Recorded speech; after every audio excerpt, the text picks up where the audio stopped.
The beginning of this section, Christ fulfills and completes the law and the prophets. That's what he says. I've come here not to abolish any of this, that everything will be filled, even every letter and every dot on the letter. All will be filled in me. And so Jesus expects all his followers. Remember, the first 2 weeks ago, we had the Beatitudes, and I'm going to come back to that. Last week, we had the simile of light and salt. Those two really valuable commodities that Jesus said all disciples must be like. And so if we are to be his disciple, we have to be characterized by living a holy and virtuous life, by faithfulness, obedience, charity, mercy, purity, self-giving, truthfulness, and integrity. And so the commandments that Jesus explains today are in fact a living of the Beatitudes. So what Jesus will do, and that's why I want to connect what he says today, he's going to talk about the commandments, but you're going to see, and what I'm going to do is actually go through the Beatitudes one by one, and then just connect these commandments in. So you can see how Jesus starts with the Beatitudes, which is the essence of love, and how love is the center of everything, even the commandments. Now, I'm going to just go briefly through, I'm not going to get into a whole lot of detail, but you'll get the point. And you're going to see that there will be several of the commandments that can actually fit into several different Beatitudes. So I'm not going to get into all those complexities, but you'll see how the framework of the Beatitudes becomes the central figure and blueprint of love for everything that we do and for all of our behavior, including the commandments that have been given to us that Jesus still upholds. So the first Beatitude, blessed are the poor in spirit. So we talked about that 2 weeks ago. The poor in spirit are those who have the gift of humility. Humility combats pride. The greatest sin is pride. All the other sins flow from that. And so humility is the virtue in being poor in spirit. And so by being poor in spirit, we have to get rid of pride. We have to get rid of all detachments that will lead us into sin. So we must empty ourselves of pride and sin. So Jesus says, if your right hand causes you to sin, cut it off. If your right foot causes you to sin, cut it off. If your eye causes you to sin, cut it out. And what he is saying is that the gift of humility will give us the detachment from sin. It will sever pride. And with severing of pride, we will detach from sin and worldly things. Number 2, blessed are those who mourn. So we talked about the natural situations of life that bring sadness to us, and those are not in our control. And we also spoke about the deeper value of the mourning, which Jesus went into, which is mourning for our own sins, mourning for the sins of the community, mourning for the sins of the nation of the world. So the true mourning that we have is mourning the sad situation of sin, to want for sin to be removed. And so we have situations, in our own life, in our own heart, in the community, in the world itself, that we mourn. So Jesus says today, whoever breaks one of the least of these commandments and teaches others to do so will be called least in the kingdom of heaven. And so those who mourn, mourn for those who are teaching others to break commandments. It's this mourning for the sins of the community, the sins of the world. And so all those kinds of sins can be fit into this beatitude of mourning for the sins of ourselves and for the sins of our community. Third beatitude, blessed are the meek. And remember, we talked about meekness not being weakness, but actually being strength. People who are meek do not give in to resentment or despair. As a matter of fact, in times of adversity, they stay strong. So they might not be the powerful of the earth, but in spirit and in their faith, they are absolutely strong. And so when Jesus says today, whoever obeys the commandments and whoever teaches others to follow these commandments of God will be called greatest in the kingdom of heaven. To do that, we have to be meek. For when we obey the commandments, there is adversity against us. And when we teach others the commandments, there is adversity against us. And so we need to have this virtue of meekness, to have the strength in time of adversity, to live these commandments publicly. How many times are we pressured not to live the commandments, to follow the ways of the world? How many times are we pressured to, in the world, to not teach that, to be quiet, like, well, no, that's wrong. I should say something, and later we regret it and say, I should have said something, but we're sometimes fearful. But that's where meekness comes in, where we are not afraid, and even though we might not be the strong or the powerful of the earth, we have that power and strength from the gift of faith. The fourth beatitude, blessed are those who hunger and thirst for righteousness. So Jesus today says, do not take a false oath. Do not swear by heaven or God or anything else. Say yes when you mean yes, no when you mean no. And make sure that your righteousness surpasses that of the scribes and the Pharisees. So for those who thirst and hunger for righteousness, what Jesus is saying, that righteousness is integrity and holiness. And, we cannot take a false oath because we are blaspheming God. If we use God's name and swear and we lie, and that's what a false oath is, this goes against this beatitude because we are seeking righteousness and justice. And to call upon God's name to the veracity of what we're saying when we're lying is making a liar of God to people. We're giving poor witness to people and turning people off. If that's their God and that he's lying, what kind of God is that? Why would you lie calling God's name? And so what Jesus is saying through this beatitude, that the virtue of integrity and righteousness has to be at the very center of what we do and what we say. The fifth beatitude, blessed are the merciful, for they shall receive mercy. And so we heard Jesus say today, if you exhibit anger towards your brother or your sisters, you'll be liable to judgment. If you recall that you have anything against your brother or sister, go first and be reconciled, and then offer your gift. You shall not commit murder, love your enemy.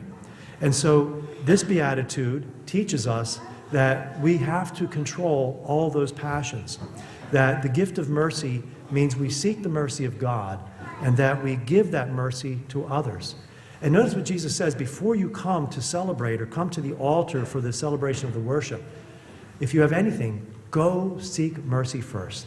If you got resentments, you got, grudges in your heart and soul, how can you come before me and enter into the worship, with those grudges in your heart and soul? So go first, be reconciled, seek mercy, and then come and come to the worship, and then come to me, and I will pour my mercy upon you. Number 6, blessed are the pure of heart. Jesus teaches today, you shall not divorce, you shall not commit adultery, and you shall not look lustfully upon another person. And so we say, well, why would a person, commit divorce, or why would a person get divorced? Well, most times because they commit adultery. Why do people commit adultery? Because we allow lust to take over our hearts. So what Jesus is doing again here, we can plug all this in to this beatitude, the pure of heart, that from the beginning, our intentions have to be good. If we give free rein to our intentions and passions, we will get into all kinds of trouble. Think about it. It's true. If all of us here today, any of us, just gave free rein to our passions and our wants and everything, desires, we'd all be in jail. Every one of us would be in jail, okay? We have to control our hearts. And so Jesus says, why does divorce happen? Well, it starts all the way back here. It starts all the way back at the beginning. And again, you can plug, lots of these other sins into this beatitude. But these beatitudes become the center because they're all centered in love. And then with love, we want to do the right thing. So we want to have our hearts purified. We want to have the right intentions for everything we do and everything we say. Number 7, blessed are the peacemakers. So Jesus says, make peace. If you're going to court, settle with your opponent on the way to court. If you have wronged somebody, settle it. Make peace. Okay, be a peacemaker. Settle that so that you don't have to go through the courts. You don't have to go through the punishment. You don't have to go through all these remedial ways of doing it. You can do this very simply by allowing yourself in this humility to seek peace with one who have harmed and one who have hurt. The last beatitude, blessed are they when you persecute you because of me. And again, I think all the teachings of Christ, all the commandments and everything can fit into this, because Jesus, in his own ministry, is attacked over and over again by all kinds of people, scribes, Pharisees, by the Roman soldiers, by some of his own people, his own hometown people, so it's a mix of everybody, all depending on where their hearts are at. There are good Pharisees, good Sadducees, bad ones, good people in his hometown, bad people in his hometown. So Jesus experienced this persecution over and over again in everywhere he went. But he also experienced people with open hearts who accepted the message and turned their hearts to God. And so we have to expect the fact that in this beatitude of being persecuted for the sake of righteousness, for the sake of his name, for the sake of love, that will happen from time to time. And so if we live the gift of love, we have to expect that there will be difficulties coming our way. But Jesus says that if you follow these beatitudes and you live the commandments by placing love in the center of each of these commandments, then you will have an interior peace and joy within your hearts and souls. So what I love what Jesus does here is that he takes these commandments and he brings them back to the original intention of love.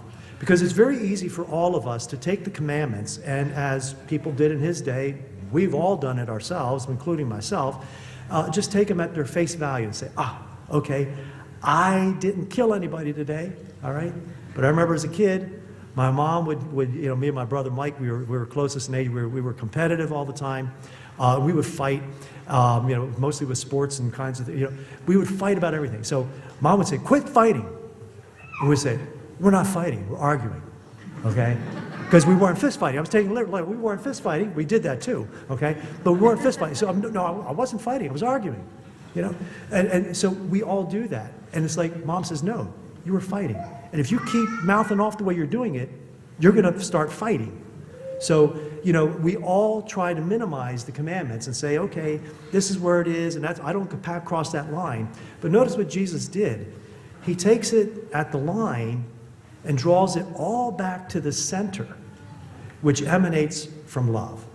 And so if we do not love, then we will hurt ourselves, we will hurt God, and we will hurt others. And so Jesus takes all these commandments, explains them, says they're still in force, they're still good, okay? God gave the law, my Father gave it to Moses, to the people through Moses, they're still good, okay? But what we have to do is put love in the center of these. Then they make sense. They're not made, the commandments aren't given to us to be chains around our neck, okay? They are given to us as a means by which we can understand that love has to be the center of everything we do.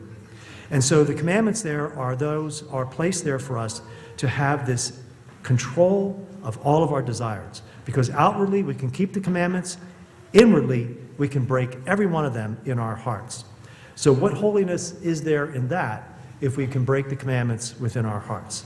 So I will summarize by saying this. Jesus calls all of us to an excellence of moral life that reaches beyond the letter of the law. We shall do the right thing from the very best of motives, and we shall do it with a sincere and generous heart based in love. By keeping the minimal moral requirement outwardly cannot save us if our heart is sinning like crazy inside of us. What will save us? Excellence of moral living emanating from the love of our hearts. And so the 8 Beatitudes become the blueprint for even the commandments themselves, because they are the foundation of God's love. And with his love reigning in our hearts, we will live the commandments in their entirety, not because we are afraid, but because we love. And we know we will experience God's joy, God's peace, and fulfillment here, not only in this life, but most importantly and most completely in the life to come. Praise be Jesus Christ, now and forever. Amen.